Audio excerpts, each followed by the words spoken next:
Hello my friends, it's Johnaroth, and today we are looking at another Tarkir Dragonstorm commander, Zurgo Thunder's Decree. Zurgo is a 3-mana red, white, and black 2/4 creature with Mobilize 2, which means when he attacks in, he's going to create 2 1/1 warrior tokens that would die at the end of the turn. However, Zurgo's second ability says during your end step, warrior tokens you control have this token can't be sacrificed. So when Zurgo attacks, he creates 2 1/1s, but also because of his other ability, those 1/1s stay alive at the end of the turn, unlike a lot of the mobilized cards, which the tokens die at the end of the turn. So I don't feel like the mobilize function is really fully fleshed out yet with the cards that they have, so we don't have a lot of mobilized cards in this deck. The only one that really comes to mind, even off the top of my head, is Voice of Victory, which is a really good card to have against blue decks because it's a 1/3 that can mobilize 2 and your opponents can't cast spells during your turn. So it stops counter spells and those types of things on your turn. This deck is focused on building out a lot of tokens, getting them onto the battlefield. We have cards like Adeline, which can create tokens, Caretaker Talent, which benefits us from creating tokens. Corey Steel Cutter can create tokens. Anointed Procession and Mondrak can double the amount of tokens you have. We have a Planeswalker on here, Elspeth from the new set, that can create lots of tokens and also double the effect. So the goal of this deck is to swing in as fast as you can and go wide. Create a huge army of little creatures that are gradually getting stronger and more numerous, hitting your opponent over and over and over again. So this is one of the last cards of the Tarkir set that I really wanted to try to build up as a commander. There's one or two more that I do have plans on building, but I had an original list and this was kind of the last of the main cards that I wanted to focus on before looking at other commanders for our Brawl videos. So let's take Zurgo into the queue and see if tokens can bring us true victory. Let's Zurgo.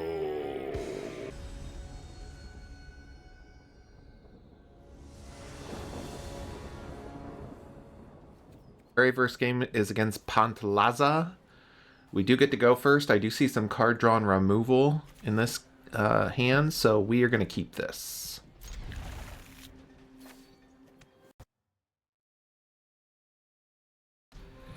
So Pantlaza is a 3-mana, 5-cost dinosaur. Whenever Pantlaza or another dinosaur you control enters, you may discover X, where that is the creature's toughness. So Pantlaza is all about bringing out all these dinosaurs and then getting bonus cards off of their deck. I'm going to hold off on doing anything with the Arid Mesa for the moment. They put down a tapped land, so we're going to go for a land. We need red mana. And I'm going to go for the... Let me see here. Plains or a swamp. So I'm going to go for the Elegant Parlor. Get some red mana going. Ocelot Pride. Perfect for our curve. We'll take it. We'll put down this land. Go for an Ocelot Pride. Ocelot Pride's a really good creature, even though they changed the cost of it on Arena. It's a 1/1 first strike lifelink, but if you gain life, it will create additional cat tokens. So that's really good. Unfortunately, we did not draw a land.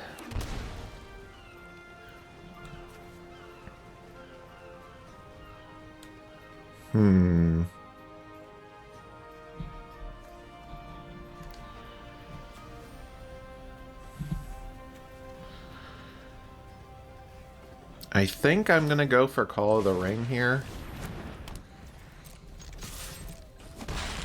Just so we can start drawing additional cards. Our opponent's going to have 4 mana, so he's 1 off from casting the Mighty Dinosaur. Let's see what he does.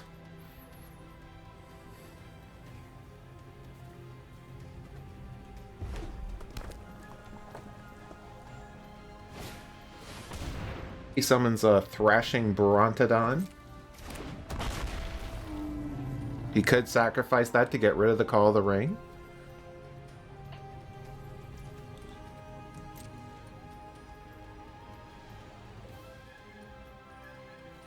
Personally, I would do it because it gives me card draw. But he's hesitating because then I can attack with the Ocelot Pride and get more cats. He's not going to. Okay. The ring is going to tempt us, so we're going to put it on the Ocelot Pride so that the Ocelot Pride cannot be blocked. And we're going to pay the 2 life to draw a card.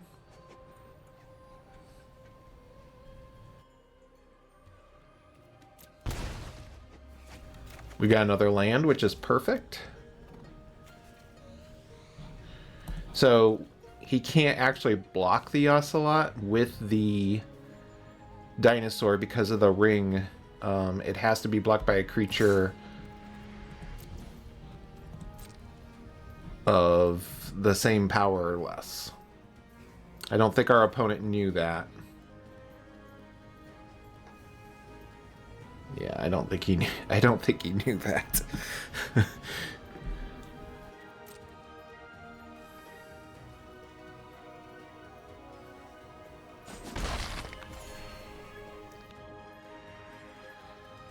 So, I'm going to get down Zurgo. We're going to put down the shadowy back street so that we can surveil.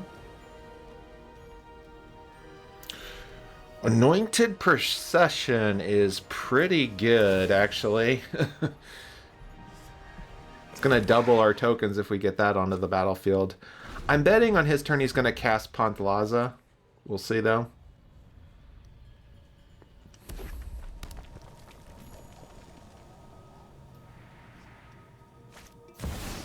Oh, he has a Bone Horde Dracosaur. That's a 5/5 flying first strike. This is a really good dinosaur dragon. At the beginning of your upkeep, exile the top 2 cards. You may play them this turn. If you exile the land, you create a 3/1 dinosaur. If you exile the non-land card this turn, create a treasure token. So that is a scary card. We're going to put the Call of the Ring still on the Ocelot Pride and pay 2 life to draw another card.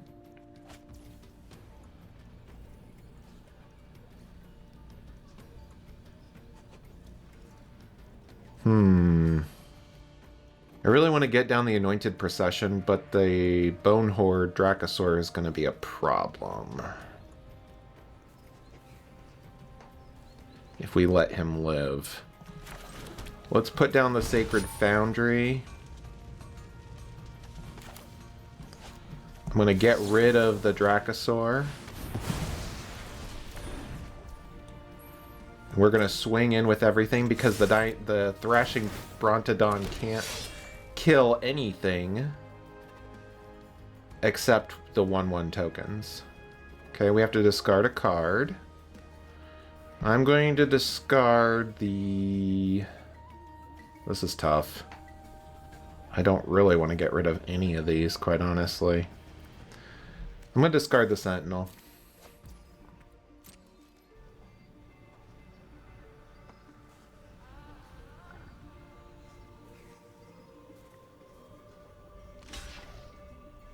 I wouldn't block Zurgo because you're not killing him. Yeah, the best move you can do is kill a token, so...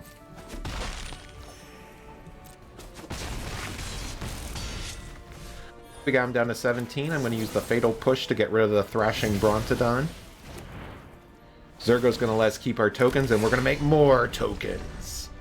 Now we have a lot of tokens on the battlefield, so this is pretty... This is a good first match. This really demonstrates the token abilities here. If we can get out Anointed Procession, we're going to create a lot of tokens.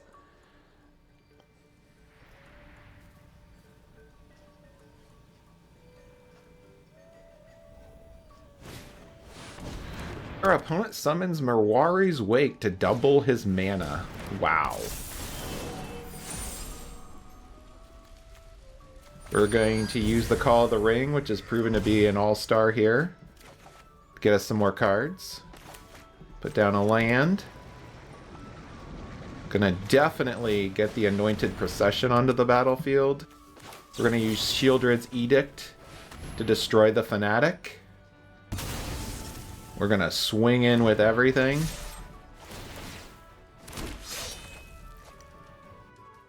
I'm going to discard the headliner. We're going to hit him for a ton of damage. He's not going to be dead, but he is down to 3. So our opponent needs a board wipe here to stay alive, basically. He does have a ton of mana, though. He has 10, 11 mana right now. But he's up against a huge army of cats and warriors, so... he's down to 1.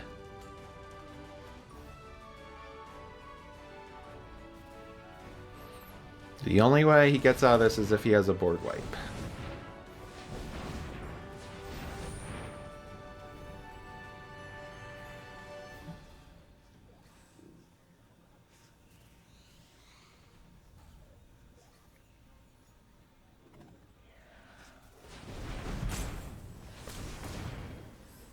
Opponent's tapping everything. Zakama. Wow. That's a really good card. Oh man. Oh. Yeah, that's a pretty good move. Not gonna lie, that's a pretty good move. Okay, let's see what he can do with Zakama. Zakama's a 10/10 that untaps its land when it comes on the battlefield. You can use mana to deal damage, destroy artifacts or enchantments, or gain life.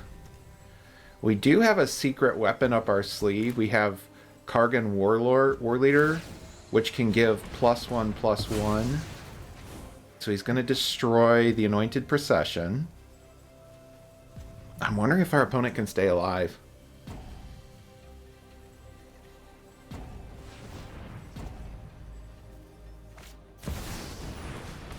Gets out Pantalaza.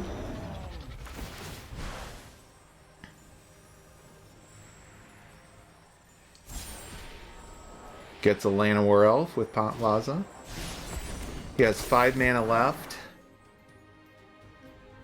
I mean, if he had a board wipe, maybe he would stay alive, but he wouldn't have summoned Zakama if he had a board wipe. And I don't think... There's just not enough mana for him left to gain a ton of life. He can gain some back, but you're going to have to fight off all... Yeah. He's killing the Ocelot Pride, but I think it's too late.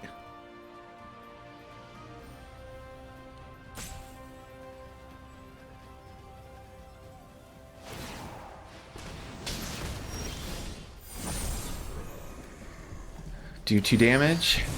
Unfortunately, I think our opponent's done. We're going to get out the War Leader. Put down the Shadow Spear. We're going to equip the Shadow Spear to... It doesn't really matter. Zurgo. Go all in on the attack.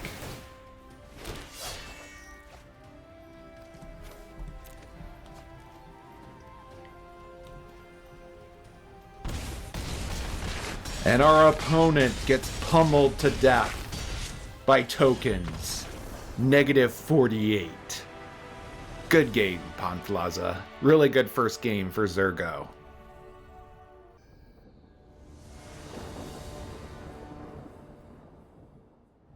Our second game is against one of the scariest new cards of Tarkir, Ugin, Eye of the Storms.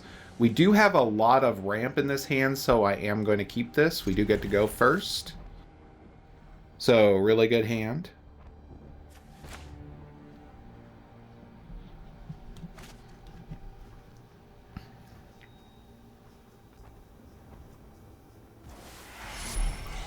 I'm going to put down the command tower, put down Chrome Mox. I'm going to pick Adeline. And then we're going to use the 2 mana to cast Arcane Signet. Chrome Mox is just... I said this in one of my other videos, but it's just such a good magic card. We're going to put down the Caves of Kolos. Put down Zurgo.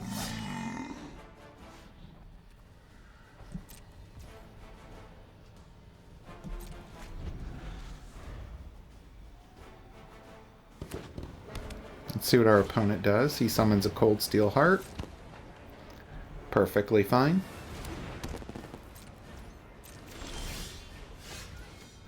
On our turn, we're going to put down land, summon Perforos. We're going to attack. Summon 2 tokens, deal some damage with Perforos.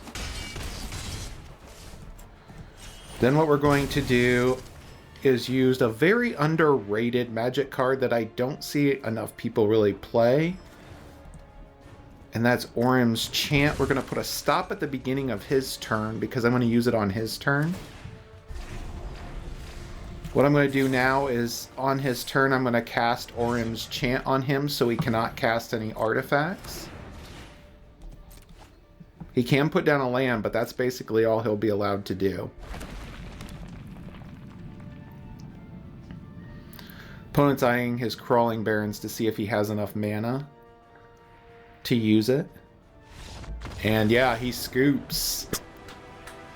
Whew! On our turn, we're going to attack, get more warrior tokens, deal more damage with Perforos, and by the time he's able to even summon Ugin, it'll be far too late. We'll have way too many threats on the battlefield. So really good game. Orim's Chant, if you get a chance for any deck that has white into it, look into it and see if it makes sense to put in the deck, because you can essentially almost time walk your opponent. Where they, for 1 mana, they can't cast any spells. You can kick it for 2 mana, and they also can't attack with any creatures. So literally the only thing they can do in those types of instances is put down a land, and that's it for their turn. Really good game. Our next game is against Asika, God of the Tree, or as I like to refer to it as the Prismatic Bridge deck. Our opponent gets to go first. We do have a way of getting rid of the enchantment, and I'm gonna try. I would like 1 more land, but other than that, that's probably all we can really expect. We're gonna put down the Battlefield Forge, summon Shadow Sphere.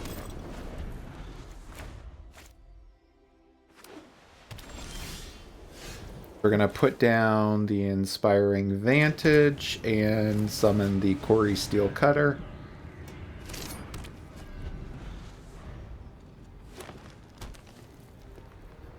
Opponent now has 3 mana. I'm assuming he's probably going to cast some sort of ramp spell, more than likely.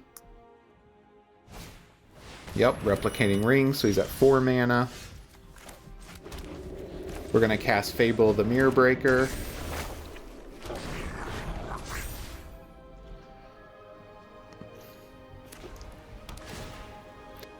He did get a tapped land, so that's good for us since he can't cast the bridge yet. He does have an Omen Path Journey, which means he's going to get 5 lands, put them under this card, and get a land each turn at random. It's a really interesting card. Good for ramp. He gets a land on the battlefield.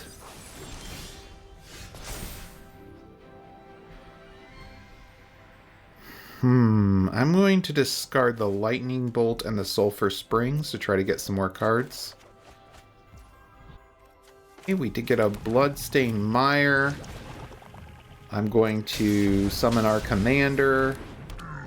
Attack with the Goblin.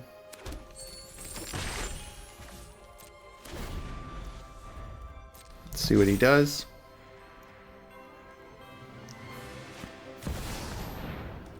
So our opponent summons the bridge. He has a ton of mana, so this is scary.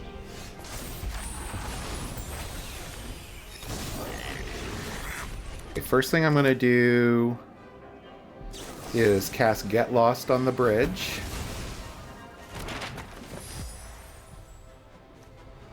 Then I'm going to trigger the Bloodstained Mire to get another land, and I think we'll go for the Blood Crypt. We're going to pay 2 life to get out the War Leader's Call to pump up all of our creatures, which triggers the Quarry Steel. We're going to attack for a bunch of damage here. Warrior's Call is going to do 2. Got our opponent down to 8.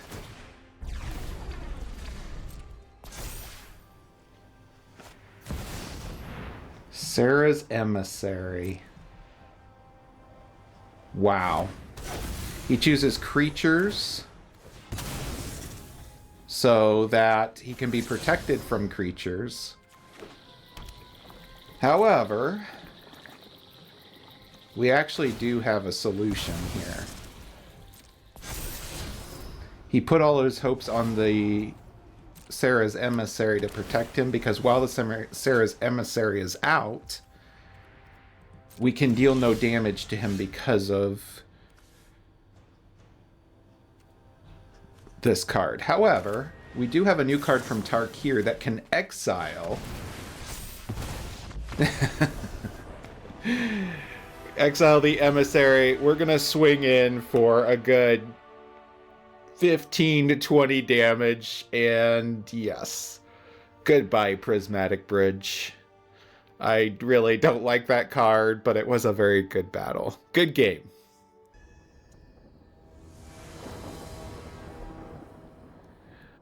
Our next game is against Clavelino, First of the Blessed. It's a vampire deck that basically, when vampires attack, if Clavelino's on the battlefield, it will add a counter to that creature, so when they die, they become a 4/3 vampire.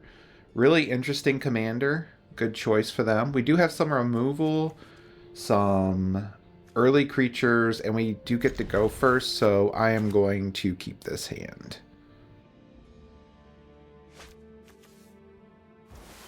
Put down the plains first, in case we have to use the Swords to Plowshares for some reason.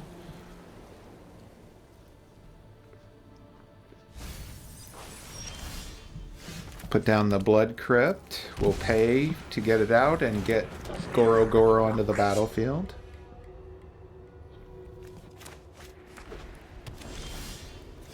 Gonna put down the Blazemire Verge and cast a Nimba Call to start getting some tokens. Give him something to worry about.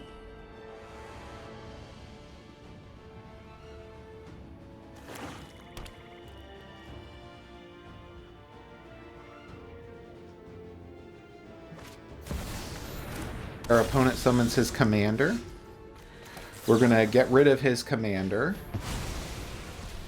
Cast Call of the Ring to start getting some card advantage, and then we're going to swing in for a massive hit with a Nimba Call and the tokens and Goro. Have our opponent down to 16. He may have a board wipe or something like that that could level this playing field out. We'll see.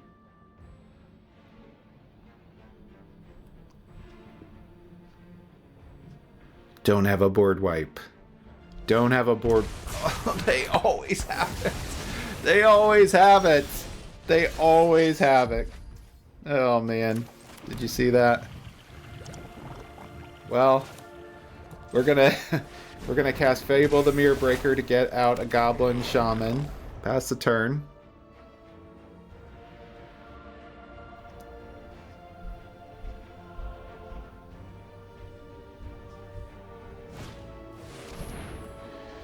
Our opponent casts a Herald's Horn to make his creature spells cheaper.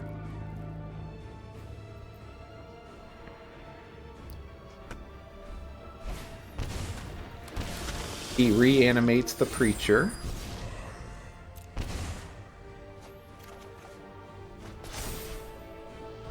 We can discard 2 cards. I'm going to discard the Voice of Victory and the Windcrag Siege here. See if we can get something else. We do get some lands. I'm going to put down the Sunbillow Verge, and we're going to exile the Preacher to get it out of there so we can attack in. Get another token. Because he's a Ring Bearer, we get to cycle through our cards. We hit him for 2. He's down to 9. So our opponent is low on life.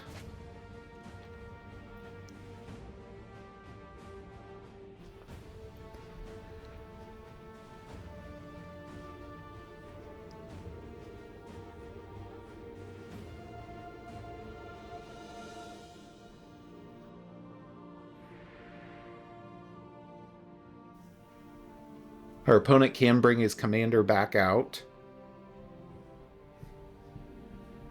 or one of the other vampire creatures he has.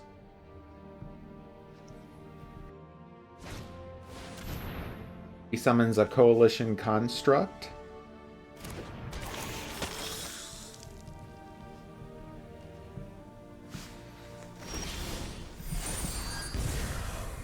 We are going to take action to draw another card.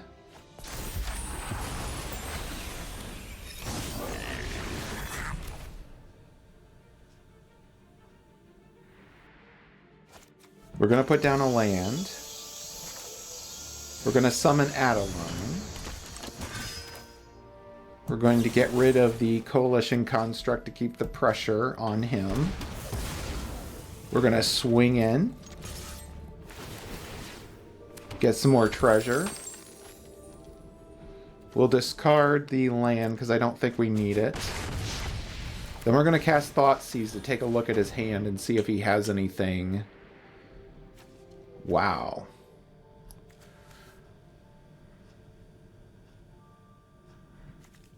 I'm going to get rid of the meat hook. So he can't even, if he were to get another land, yeah, he did. He could have killed part of our army. But I'm counting on him being so low on life. Okay, he gets out Vein Ripper. Really good magic card, but unfortunately, because of the one ring, we're going to be able to really do a hit here. We're going to summon Goblin Bombardment, summon Nariv, swing in, and hit him for a ton. Really good game against the vampires. That board wipe made me nervous because it wiped out our army, but we were able to quickly recover and swing in to crush the vampires. Good game. Thank you so much, my friends, for watching my video featuring Zurgo, Thunder's Decree. Zurgo is a very fun commander to play, and I had some really enjoyable games where I just swung in with a ton of tokens, a huge army that did a ton of damage. However, I would put Zurgo in probably the mid-C tier as far as power level goes. You have to be able to start attacking right away, build up your army right away, and start swinging in. If you miss some land drops, or if you have an opponent that has some early counter spells, it's going to be challenging to win the latter part of the game with powerful spells, because your game plan is focused on attacking and creating tokens. So with that strategy in mind, you really have to focus on attacking early, making sure you have enough lands to get mana to generate the cards you need, and then also ensuring that your opponent doesn't get to the latter part of the game where they can completely just turn it around on a dime and crush you. If you are interested, the deck list is in the description below. Please don't forget to like. Please don't forget to subscribe. Please don't forget to comment down below and tell me your thoughts on Zurgo, or a favorite card you have, or something that you might put in the deck list. I'm always interested in hearing fellow Magic players' opinions on everything. I really do appreciate your support as I aim towards total YouTube domination. Thank you so much. Have a good day.